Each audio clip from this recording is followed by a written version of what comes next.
మన అమ్మాయిలు విశ్వ విజేతలు. మహిళా జట్టుకు తొలి వరల్డ్ కప్ ట్రోఫీ నిజంగా చరిత్రాత్మకమైనటువంటి ఒక విజయం ఇది. మహిళా జట్టుకు మొట్టమొదటిసారి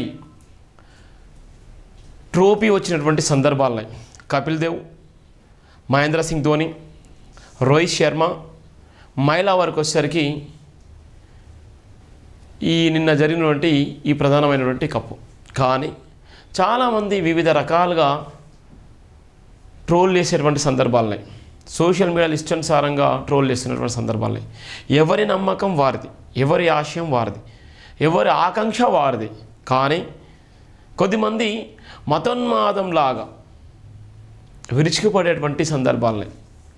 మనం ఆడే చేత కాదు, వెళ్ళే చేత కాదు, కానీ ఎదుటి వ్యక్తిని ఇష్టానుసారంగా మాట్లాడేటువంటి మాటలైతే మన చేతిలో ఉన్నటువంటి అస్త్రాన్ని ఉపయోగించి సోషల్ మీడియాలో పెట్టేటువంటి భయంకరమైనటువంటి ట్రోలింగ్స్. ఈ విజేతల వాళ్ళ వెనక ఎంతో శ్రమ ఉంది. వాళ్ళ జీవితం త్యాగం చేశారు. వాళ్ళు ప్రతి విషయాన్ని అవమానం నుంచి మొదలుకొని ఈ విజయం సాధించేదాకా కూడా వాళ్ళ జీవితము, వాళ్ళ ఆశయం, వాళ్ళ ఆలోచన, వాళ్ళ పడ్డ కష్టం ఆ కుటుంబానికి తెలుసు. ఆట ఆడినటువంటి తీరు వాళ్ళకు తెలుసు. సమాజం అంతా గెలిచిన తర్వాత సమాజం అంతా మా వాళ్ళు గొప్పలు, ఇది అదని చెప్తున్నారు. దయచేసి అవన్నీ బంద్ చేయండి. ప్రతిభ ఉన్న వాళ్ళు ఎక్కడైనా గెలుస్తారు. ప్రతిభ ఎవ్వరి సొత్తు కాదు. ప్రతిభ అనేది అదృష్టాన్ని పట్టుకోనో లేకపోతే ఇంకేదైనా పట్టుకుంటో రాదు. కష్టాన్ని నమ్ముకుంటే వచ్చేది ఆ ప్రతిభ. వాళ్ళందరూ కూడా కష్టాన్ని నమ్ముకున్నారు విజయం సాధించారు. జమీమి కూడా కష్టాన్ని నమ్ముకుంది. సెమీఫైనల్ లాగా తీసుకొచ్చి సెమీఫైనల్ గెలవకపోతే ఈరోజు ఇక్కడ వరల్డ్ కప్ గెలిచే అటువంటి పరిస్థితి కూడా ఉండేదే కాదు. అక్కడ జరిగినటువంటి టర్నింగ్ పాయింట్ ఇక్కడ విజయం సాధించింది. కానీ ఆమె జీసస్ అన్నందుకు అనేకమైనటువంటి ట్రోలింగ్ చేస్తున్నారు. ఎవరి నమ్మకం, ఎవరి మతం వాళ్ళకి సంబంధించింది. ఆడపిల్లలు ఆ స్థాయికి పోయిందంటేనే చాలా అద్భుతం. ఆడపిల్లలు ఆ స్థాయికి పోయి గెలిచిందంటేనే అద్భుతం. ఈరోజు ఆడపిల్లలు భయంకర పరిస్థితులు, డ్రగ్స్కు, గంజాయికి ఇలా అలవాటు పడి ఎంతో జీవితాలు ఆన్ చేసుకున్నట్టు ఆడపిల్లలను చూస్తున్నాం మనం. ఎంతోమంది ఇలా రోడ్ల మీదకి వచ్చి ఇలా పబ్బు కల్చర్లోకి వెళ్ళిపోయి ఇలా జీవితాలు ఆన్ చేసుకున్నట్టు ఎంతో మహిళలను చూసాం మనం. ఈరోజు వాళ్ళు నిరంతరం కష్టపడి సాధన చేసి ఇలా విజయం సాధిస్తే వాళ్ళ మీద అల్లా ఒక పక్కన హిందూ, మరో పక్కన క్రైస్తవం అని వాళ్ళని ఇష్టానుసారంగా మాట్లాడుతున్నారు. ఇవన్నీ బంద్ చేయండి. వాళ్ళ ప్రతిభను గుర్తించి, వాళ్ళ ఆట తీరును గుర్తించి ఈ సమాజానికి, మహిళా లోకానికి వీళ్ళని చూపించండి. మహిళలు ఈ విధంగా కూడా ఆడగలుగుతారు. ప్రపంచ వరల్డ్ కప్పులు గెలిచినటువంటి ఈ మహిళలు ఈ తరానికి, వచ్చే తరానికి కూడా ఒక గొప్పగా వాళ్ళ ఆలోచన విధానాన్ని చెప్పండి, వాళ్ళ ఆట తీరును చెప్పండి. కానీ మతాల గురించి, కులాల గురించి చెప్పడం బంద్ చేయండి దయచేసి. చాలా వరకు వివిధ రకాలుగా ట్రోల్ చేస్తున్నారు. చాలా బాధ అనిపించింది. ఇక్కడ నేను చెప్తున్నటువంటి సందర్భంలో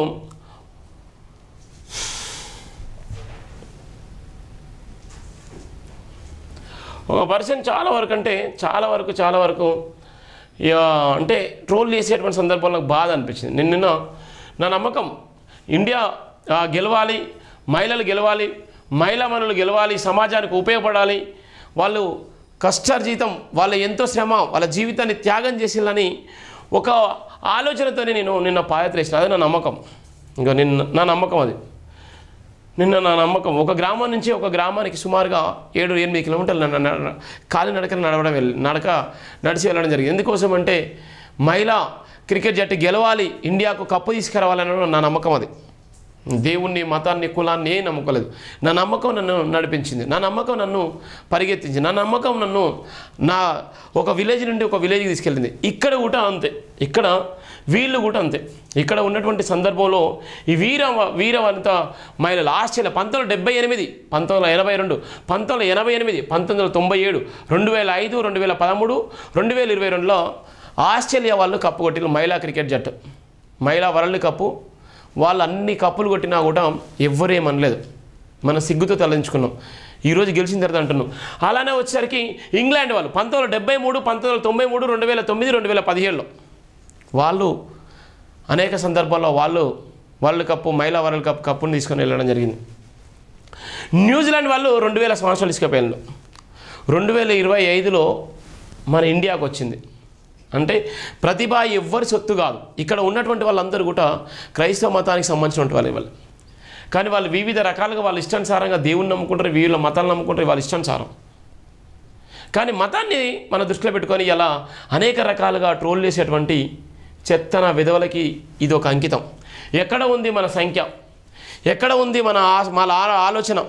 1978, 82, 88, 97, 2005, 2013, 2022లో ఆస్ట్రేలియా వాళ్ళే కప్పు కొట్టారు కదా. దాని తర్వాత ఇంగ్లాండ్ వాళ్ళు కూడా 4 టైమ్స్ మహిళా వరల్డ్ కప్ కొట్టారు. తర్వాత న్యూజిలాండ్ వాళ్ళు, తర్వాత ఇండియా వాళ్ళు. అంటే వాళ్ళ శ్రమ ఎన్నిసార్లు ఓడిపోయిందో చూడండి, ఇక్కడి నుంచి ఇక్కడ దాకా.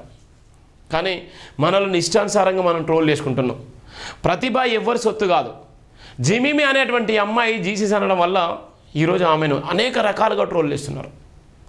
నిజంగా ఆ రోజు సెమీఫైనల్లో అమ్మాయి ఆడకపోతే ఈరోజు మనం ఫైనల్లో గెలిచే వాళ్ళమే కాదు. ఒక అడుగు ఇంకో అడుగు వేయడానికి ఆ అడుగు ఉపయోగపడింది. ఆ అడుగు వేసినటువంటి అమ్మాయిని అనేక రకాలుగా ఇబ్బందులకు గురి చేస్తున్నారు. ప్రపంచమంతా ఆమె వైపు చూసింది జీసీ అనగానే. ఇలా ఉన్నటువంటి ఇంకా చాలామంది వాళ్ళు గెలిచిళ్ళు, వాళ్ళందరూ కూడా బొట్టులు పెట్టుకుని అని చేసిళ్ళు. వాళ్ళ నమ్మకం వాళ్ళది. కానీ వాళ్ళు నడిపించినటువంటి శక్తి వాళ్ళకి తెలుసు, వాళ్ళు పడ్డ కష్టము వాళ్ళకి తెలుసు, వాళ్ళ కోచింగ్ ఇచ్చినటువంటి కోచర్లకు తెలుసు, వాళ్ళ ఆట తీరును చూసినటువంటి వాళ్ళు గమనించినటువంటి వాళ్ళని తయారు చేసినటువంటి ఆ కోచ్లకు వాళ్ళందరూ తెలుసు. అక్కడ ఉన్నటువంటి బీసీసీఐ సెలెక్ట్ చేసినటువంటి వాళ్ళందరికీ కూడా తెలుసు. కానీ మనం ఇష్టానుసారంగా ట్రోల్ చేసి మతోన్మాదాన్ని, కులాన్మాదాన్ని మనం అంటబెట్టుకొని ఇష్టానుసారంగా మాట్లాడుతున్నాం. ఈ ప్రతిభ ఎవ్వరి సొత్తు కాదు. ఇక చూడండి ఎంత అద్భుతమో. ఇక్కడికి వచ్చిన తర్వాత మళ్ళీ వచ్చిన తర్వాత మన క్రికెట్ వారికి వచ్చేసరికి 1983లో కపిల్ దేవ్ మొట్టమొదటిసారి భారతదేశానికి వరల్డ్ కప్ అందించినటువంటి వీరుడు కపిల్ దేవ్ 1983లో. తర్వాత 2007, 2011లో ఎంఎస్ ధోని, మహేంద్ర సింగ్ ధోని అంటాం మనం. 2007, 2011లో మళ్ళీ మనకు వరల్డ్ కప్పు మళ్ళీ భారతదేశం రావడం జరిగింది. 2024లో రోహిత్ శర్మ, తర్వాత హర్ప్రీత్ కౌర్, 2020లో మహిళా జట్టు. ఇగో ఇది మన చరిత్ర. ప్రతిభ ఎవ్వరి సొత్తు కాదు.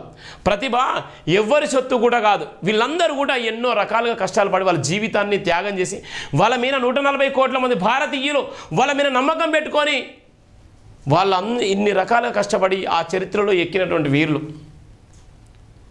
ఈరోజు మనం ఇష్టానుసారంగా ట్రోల్ చేస్తున్నాం, ఇష్టానుసారంగా మాట్లాడుతున్నాం, ఇష్టానుసారంగా నోటుకొచ్చి మాట్లాడుతున్నాం. భారత క్రికెట్ వరల్డ్ కప్ విజయాలు 1983 కపిల్ దేవ్ నాయకత్వంలో భారత పురుషుల జట్టు తొలిసారిగా ప్రపంచ కప్పు గెలిచింది. లార్డ్స్ మైదానంలో వెస్టిండీస్పై చరిత్రాత్మక విజయం సాధించిన నేపథ్యం ఉంది. 2011 ఎంఎస్ ధోని నాయకత్వంలో 28 ఏళ్ల తర్వాత ముంబై వాంఖేడే స్టేడియంలో శ్రీలంకపై గెలిచి భారత్ రెండోసారి ప్రపంచ కప్పును కైవసం చేసుకుంది. 28 ఏళ్ల తర్వాత వచ్చినటువంటి నేపథ్యం. 2025 హర్మన్ప్రీత్ కౌర్ నాయకత్వంలో భారత మహిళా క్రికెట్ జట్టు తొలిసారిగా ప్రపంచ కప్ విజయం నిలిచింది. దక్షిణాఫ్రికాపై 52 పరుగుల తేడాతో గెలిచి చరిత్ర సృష్టించింది. ఇది భారత క్రికెట్ చరిత్రలో ఒక కొత్త అధ్యాయం. కపిల్ దేవ్ నుంచి ధోని ఇప్పుడు హర్మన్ప్రీత్ కౌర్ వరకు 3 తరాల నాయకత్వంలో 3 ప్రపంచ కప్పులు సాధించడం. మనము ఈ విధంగా ఇలా మనం ట్రోల్ చేసుకొని ఇష్టానుసారంగా మాట్లాడుతున్నామంటే నిజంగా బాధాకరం. ఎవరు ఏ దేవుని నమ్ముకున్నా, ఏ మతం నమ్ముకున్నా, ఎక్కడ నమ్ముకున్నా కూడా ఇవాళ నిలబడ్డది ఆట తీరే వాళ్ళ ప్రతిభనే అనేటువంటి నేపథ్యం కూడా చూడాలి.